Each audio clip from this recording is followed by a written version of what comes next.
एक जगारा लगा के मैं आदरणीय जगत प्रसाद जी नड्डा जी को आमंत्रित करूंगा। बोले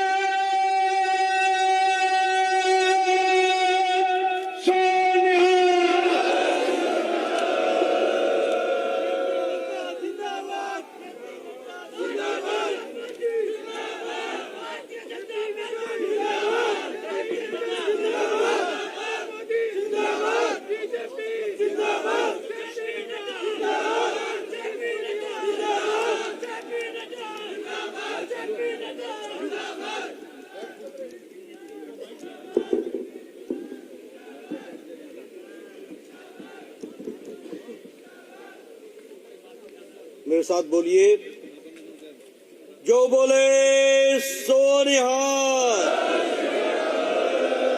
जो बोले सो निहाल। आज के इस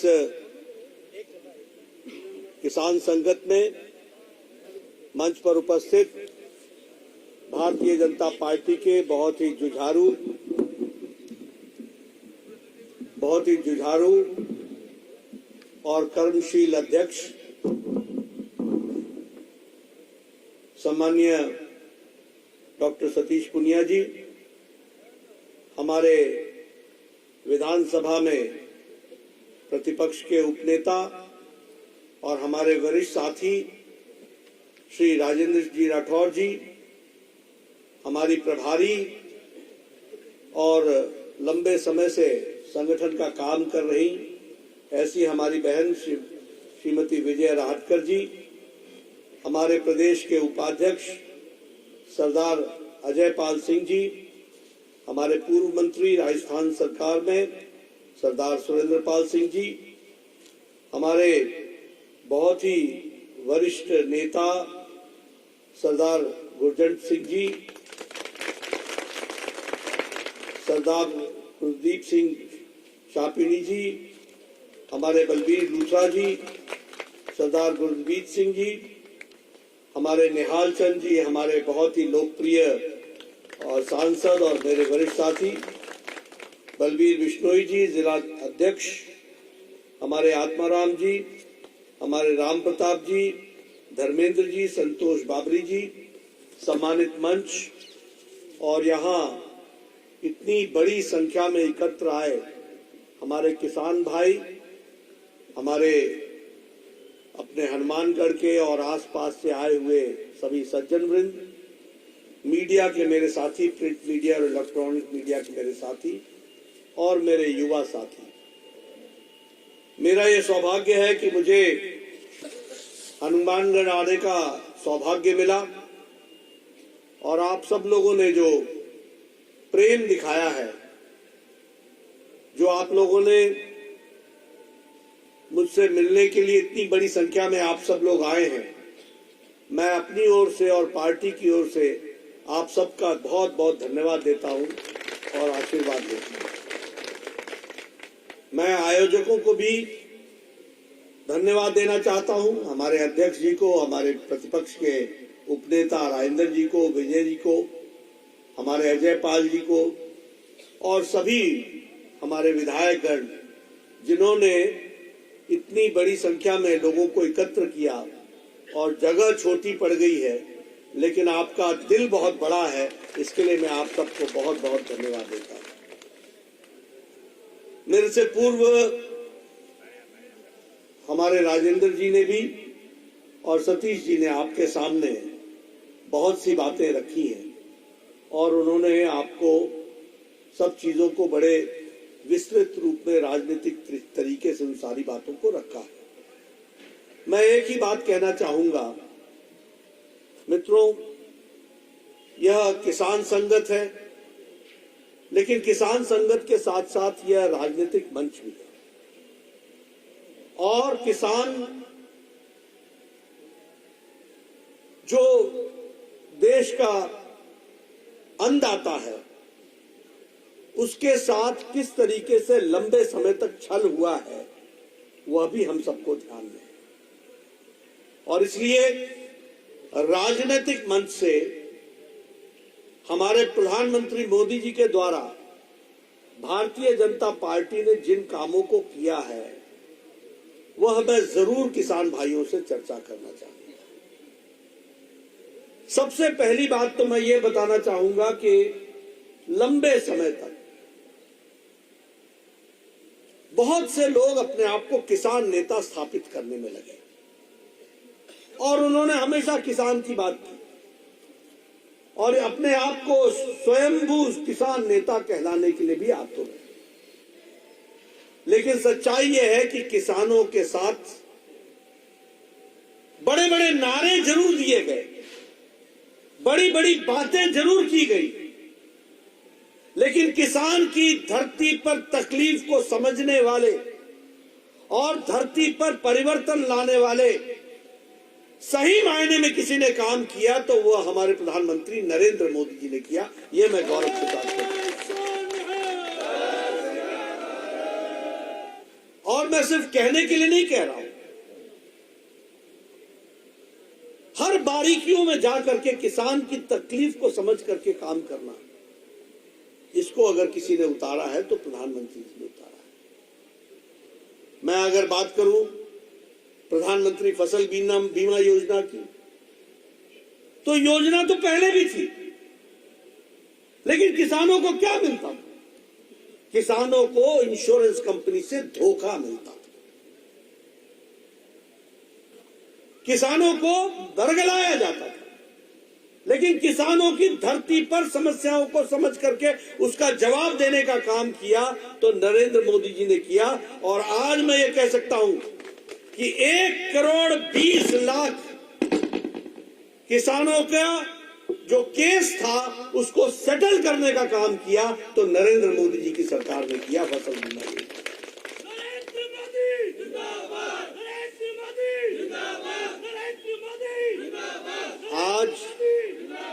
आज जिस किसान सम्मान निधि की हम बात कर रहे हैं, आपको मालूम है किसान सम्मान निधि की आंकड़े क्या है? किसान सम्मान निधि में 11 करोड़ 78 लाख किसान जुड़े हैं, 11 करोड़ 78 लाख किसान, और उसमें से 77 लाख किसान हमारे राजस्थान के हैं, गंगानगर के हैं, हमारे हनुमानगढ़ के।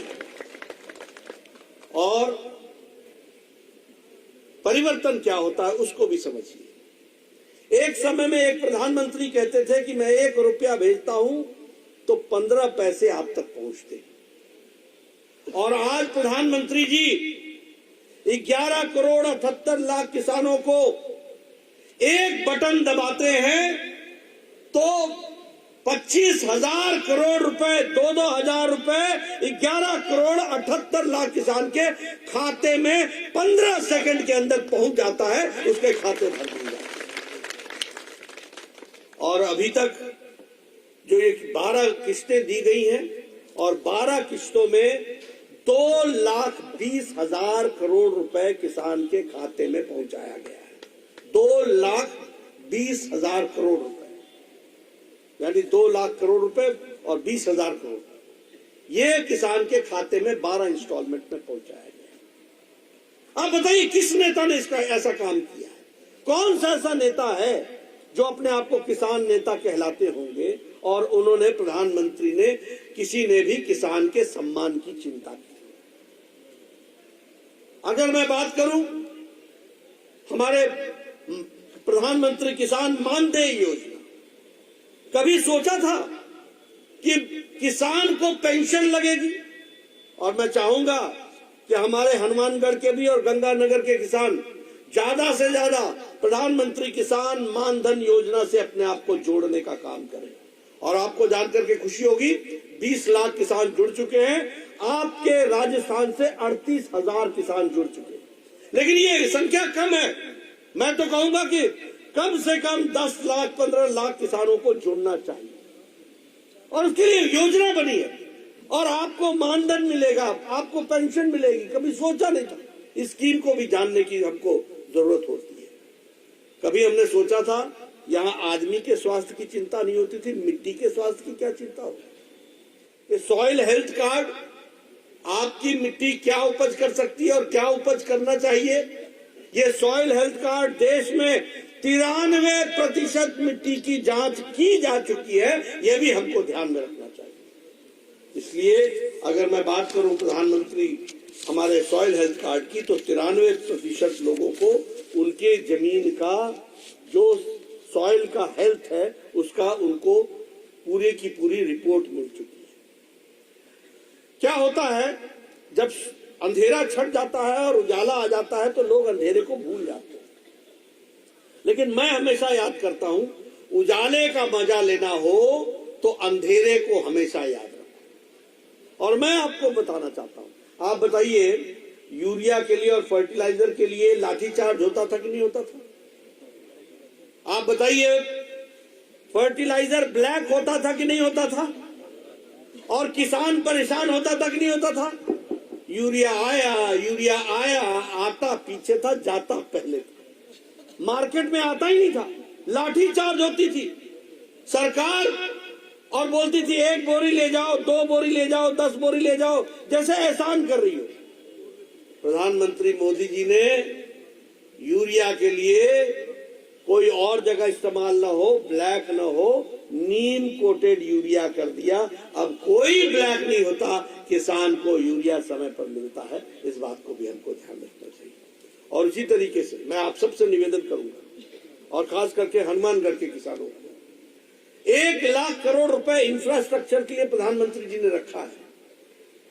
हमारे फार्मर्स प्रोड्यूसर्स ऑर्गेनाइजेशन FPO, इसको बना करके आप अपने यहां कोल्ड स्टोरेज बनाइए, आप अपने यहां सब्जी मंडी की कोई व्यवस्था को अच्छा कीजिए, आप उसको ई नाम से जोड़िए, इलेक्ट्रॉनिक नेशनल एग्रीकल्चरल मार्केट से उसको जोड़िए, और उसके साथ साथ आप इंफ्रास्ट्रक्चर के लिए आप खर्च करने के लिए 1 लाख करोड़ रुपए प्रधानमंत्री जी ने कहा। और मैं चाहूंगा कि गंगानगर, हनुमानगढ़ में कोई भी FPO बिना किसी आर्थिक मदद के न रहे, इसके लिए आपको FPO की दृष्टि से अपने आप को जोड़ करके देखना चाहिए। मैं यहां ये भी बताना चाहूंगा, 2014 में एग्रीकल्चर का बजट 25,000 करोड़ था, 25,000 करोड़। आज एग्रीकल्चर का बजट मोदी जी के नेतृत्व में 1,25,000 करोड़ है, 4 गुना बढ़ा है। ये भी हमको 4 गुना बढ़ा है। और उसी तरीके से अगर हम कहें सिंचाई योजना में, आप सब लोग तो खैर यहाँ सिंचित भूमि है, लेकिन आपके बहुत से किसान भाई हैं जिनकी जमीन बंजर है, जिनको सिंचाई की व्यवस्था नहीं की है, और इसलिए प्रधानमंत्री जी ने 93,000 करोड़ रुपए से प्रधानमंत्री सिंचाई योजना के लिए रखा है। और उसके माध्यम से कोशिश चल रही है कि किस तरीके से हमारे किसानों की चिंता हो। हमारे मेगा पार्क 2014 में सिर्फ 2 मेगा पार्क हुआ करते थे, और उस मेगा पार्क के माध्यम से एग्रीकल्चर की दृष्टि से काम चलता था। आज 22 मेगा पार्क बन चुके हैं, और राजस्थान में भी रूपनगढ़ में मेगा पार्क, अजमेर में वो उद्घाटन हो गया है, और श्री राम फूड पार्क बीकानेर वह भी अंडर इम्प्लीमेंटेशन है, वह भी इम्प्लीमेंट हो जाएगा। 2 मेगा पार्क हमको राजस्थान को मिलेगा। मैं ये सारे आंकड़े आपके सामने इसलिए रख रहा हूं क्योंकि किसानों के लिए जो काम हुआ है वह भी हमको समझना चाहिए।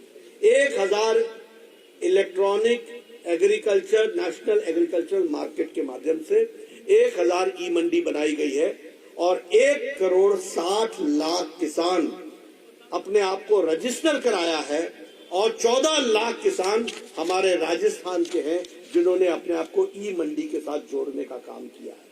आज आपको अपना सामान अपने खेत से दुनिया के किसी भी जगह बेच सकते हैं इस ई नाम के रजिस्ट्रेशन के माध्यम से। आपको जो ही जहां भी अच्छा दाम मिलेगा वह दाम में आप अपने अनाज को बेच सकते हैं, यह व्यवस्था की गई है। मैं आप किसानों से निवेदन करूंगा, पुरानी व्यवस्थाओं में विश्वास मत करो, नई नई व्यवस्थाएं खड़ी हो रही हैं।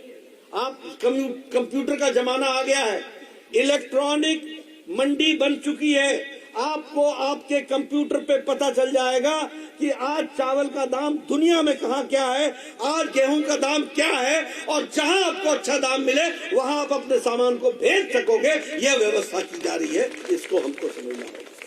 और इसी दृष्टि से अगर हम कहें इस बार के बजट की दृष्टि से हमारे यहाँ एजुकेशन रिसर्च के लिए भी 1,25,00,000 रुपए की व्यवस्था की गई है। इसको भी अब 1,25,00,000 रुपए की व्यवस्था की गई है ताकि हम रिसर्च कर सकें।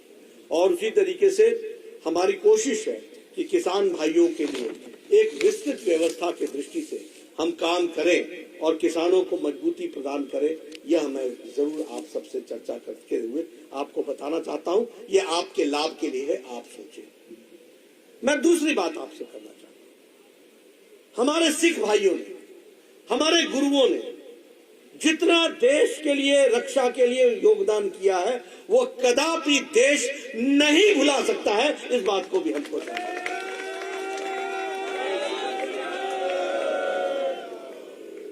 अगर हम देखें तो हमारे ध्यान में आता है कि किस तरीके से हमारे सिख गुरुओं ने हमको शिक्षा दी। हमारे ध्यान में आता है किस तरीके से गुरु गोविंद सिंह जी के साहबजादों ने शहादत दी, किस तरीके से हमारे अन्य गुरुओं ने शहादत दे करके इस देश को एक रखने का काम किया है। उसमें सिख भाइयों का बहुत बड़ा योगदान है। इसको हम कभी भुला नहीं सकते, हमेशा हमको याद रखना चाहिए। जो बोले सोनिया, जो बोले सोनिया। लेकिन यहां पर मैं ये भी बताना चाहूंगा कि सिख भाइयों के साथ सभी राजनीतिक दलों ने हमेशा राजनीति की, सिवाय भारतीय जनता पार्टी को छोड़, सिवाय नरेंद्र मोदी जी को छोड़। बातें अपने आप में देखने की है। अगर हम बात करें आपका विवाह कार्य की दृष्टि से, आपने कहा था कि आपके कानून में बदलाव आना चाहिए। बात छोटी थी, लेकिन किसी ने ध्यान नहीं दिया। लेकिन नरेंद्र मोदी जी ने ध्यान दे करके आपके विवाह कार्य के लिए उस दृष्टि से योजना बना करके उस काम को। अगर मैं बात करूं गुरु ग्रंथ साहब, हरमंदिर साहब पर लंगर पर टैक्स लगता था, लंगर के सामान पर टैक्स लगता था। प्रधानमंत्री जी ने लंगर के टैक्स को छूट देते हुए जीएसटी और आईजीएसटी दोनों से छूट दिला करके और सालाना 325 करोड़ रुपए हरमंदिर साहब के नाम पर खजाने में जमा करने का काम हमारी सरकार ने।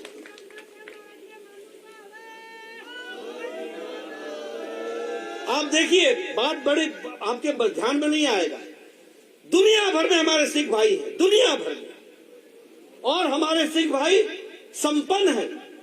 वो गुरु हरमंदिर साहब को चंदा देना चाहते हैं, वहां समर्थन करना चाहते हैं, वहां लंगर में अपना योगदान करना चाहते हैं।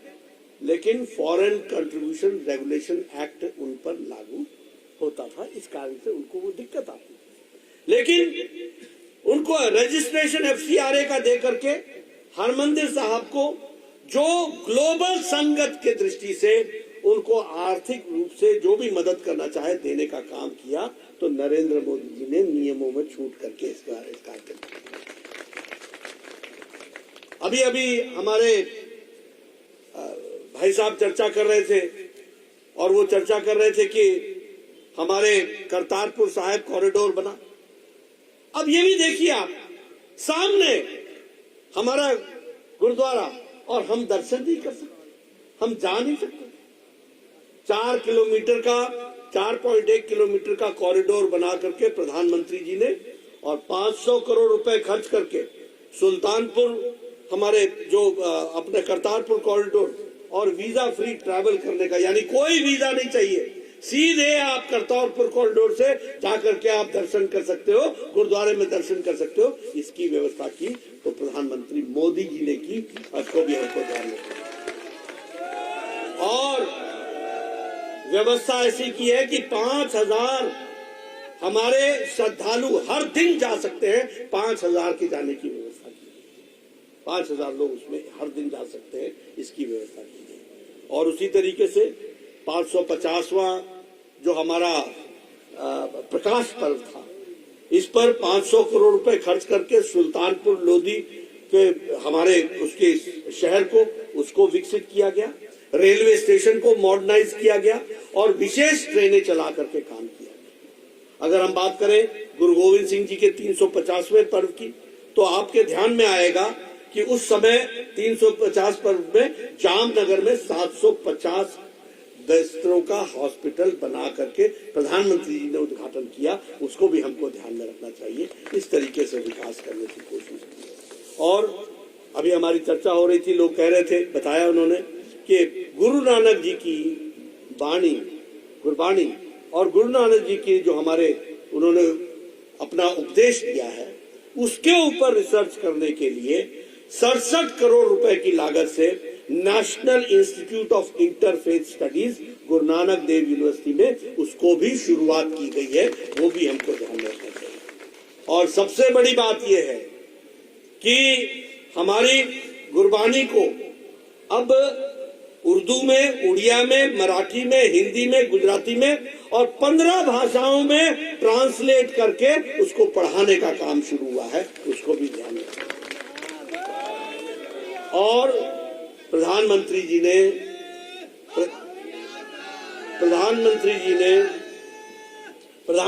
ने यूनेस्को में इस बात का निवेदन किया है कि विदेशी भाषाओं में भी गुरबानी का ट्रांसलेशन होना चाहिए, और ताकि, क्योंकि दुनिया भर में हमारे सिख भाई हैं, वो वहां की भाषा में भी, जर्मनी में, फ्रेंच में, बाकी सब में भी उसकी पढ़ाई हो, इसकी व्यवस्था की जा रही है।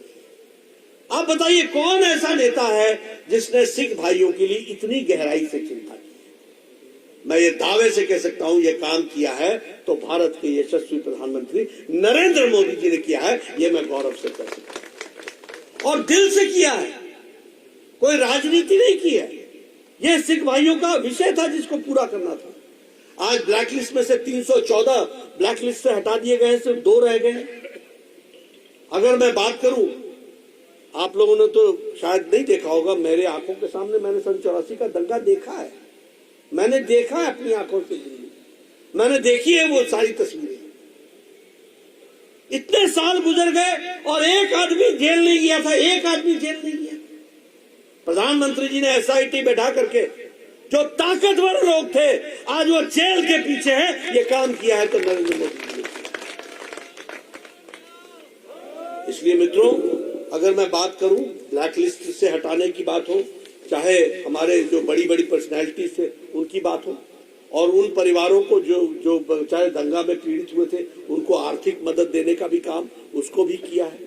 और आपको जानकर के खुशी होगी कि वैसे तो सिख भाई, सिख कौम अपने आप में बहुत मजबूत है और अपने गुरुद्वारों की चिंता करने में वो सक्षम है, लेकिन फिर भी भारत सरकार ने तय किया है कि टूरिज्म की दृष्टि से हमारे गुरुद्वारों को और अच्छा बनाया जाएगा और उसको विकसित किया जाएगा, ताकि जो हमारे श्रद्धालु आते हैं उनको कोई तकलीफ ना हो, उसकी व्यवस्था की जाए। और इसके लिए आनंदपुर साहिब, फतेहगढ़ साहब, चमकौर साहब, फिरोजपुर, अमृतसर साहब, हमारे खटकर कला, कलनौर साहब, इन सभी जगहों को, और ये जो हमारा पटियाला हेरिटेज का जो सर्किट है, इसको स्वदेश दर्शन में डेवलप करने का काम मोदी जी की सरकार कर रही है, ये भी हमको ध्यान रखना है। हमारे जालियांवाला बाग का एक ट्रस्ट बनाया हुआ था, उसमें कौन कौन थे आपको मालूम है? कोई कुछ नहीं कर रहा था। आज आप जाकर के जालियांवाला बाग को देखिए, लाइट एंड साउंड का प्रोग्राम देखिए, आज आप देखिए उसकी क्या तस्वीर बदली गई है, क्या उसको अंतर्राष्ट्रीय स्तर का एक मॉन्यूमेंट के रूप में, उसको मेमोरियल के रूप में डेवलप किया गया। क्यों नहीं कोई कर पाया? क्यों नहीं कोई सरकार कर पाई? क्यों मोदी जी का इंतजार करना पड़ा? इसलिए कि मोदी जी को सिख भाइयों के लिए दर्द है, दिल में प्यार है, और उन्होंने जो देश के लिए किया है उसको आगे रखने का काम प्रधानमंत्री मोदी जी कर रहे हैं। इस बात को भी हमको ध्यान में रखना चाहिए। अब ये वीर बाल दिवस क्यों नहीं याद आया? क्यों गुरु गोविंद सिंह जी के शहजादों की शहादत याद नहीं आई? और आज वीर बाल दिवस के रूप में जब हम मनाते हैं तो दुनिया हमारे उन शहीदों को भी याद करती है, और जिन हमारे जो दोनों बच्चों ने शहादत दी थी उनको भी याद करती है, और उनके इतिहास को पता चलता है। इस बात को भी हमको ध्यान में रखना चाहिए। इसलिए मित्रों, हर तरीके से कोशिश हुई है, और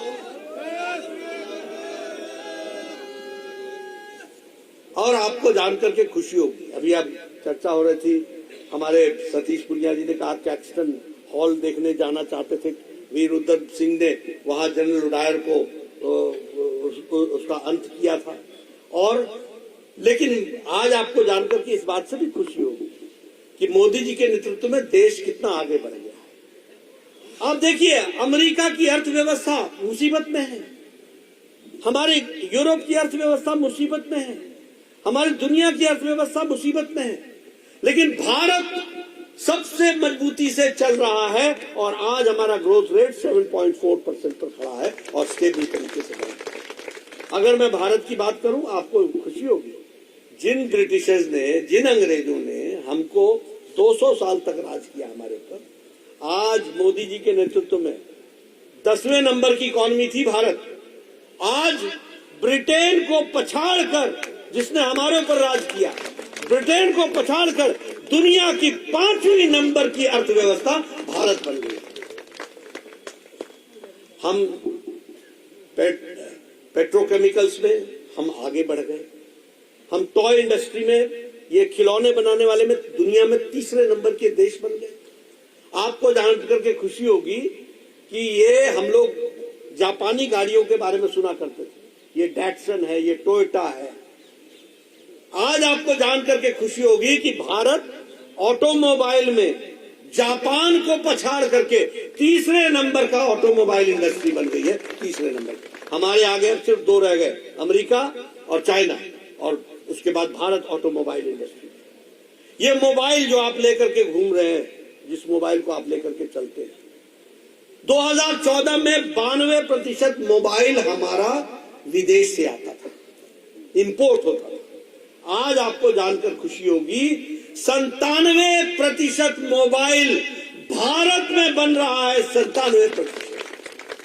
और अगर आप अब नया एप्पल लोगे ना, नया एप्पल, तो नया एप्पल में भी अब मेड इन इंडिया लिखा हुआ है। स्मार्टफोन, अगर आप दवाइयों के, कोरोना की दवाई की बात करो,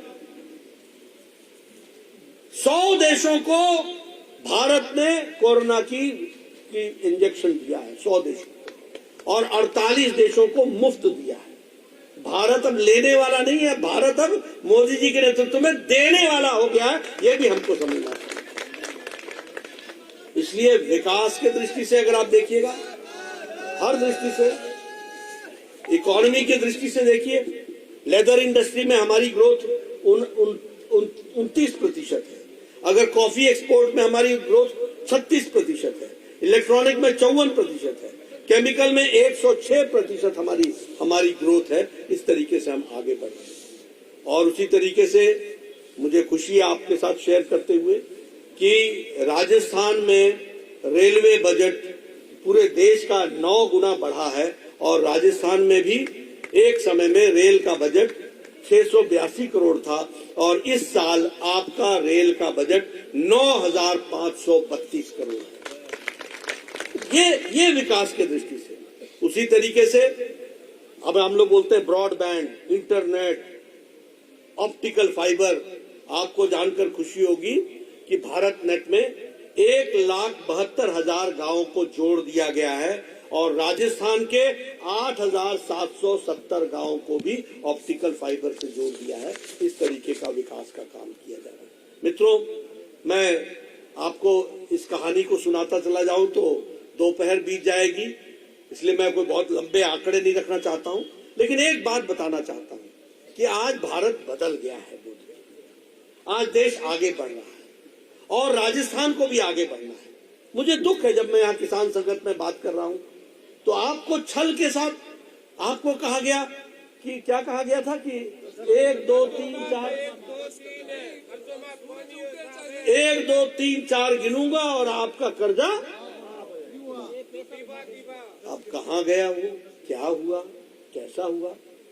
मित्रों, ये छल करने का काम, एक तरफ मोदी जी हैं जो 2,20,000 करोड़ रुपए किसान के खाते में पहुंचाया है, 11 करोड़ 78 लाख किसानों, और एक तरफ ये लोग हैं जो चुनाव आता नहीं है, ये करेंगे वो करेंगे वो करेंगे, जादूगिरी करते हैं। ऐसे लोगों को छुट्टी करनी है कि नहीं? ऐसे लोगों की छुट्टी करनी है कि नहीं करनी है? ऐसे लोगों की छुट्टी करनी है कि नहीं?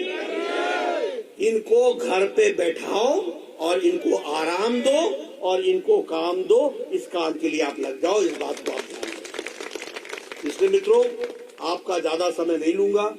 राजस्थान से मेरा विशेष संबंध हुआ है, मैं आता ही रहूंगा और समय समय पर आप लोगों से मिलता रहूंगा। और हम राजस्थान की संस्कृति पर भी गौरव करते हैं, गर्व करते हैं। बहुत सच्चे पक्के लोग हैं, ईमानदारी से काम करते हैं, सादा जीवन व्यतीत करते हैं और सादे जीवन के साथ साथ उच्च विचार रख करके आप चलते हैं। आप सबको मैं नमन करता हुआ अपनी बात को विराम देता हूं और आप सब लोगों से फिर मिलने आऊंगा इन्हीं शब्दों के साथ। बहुत बहुत धन्यवाद।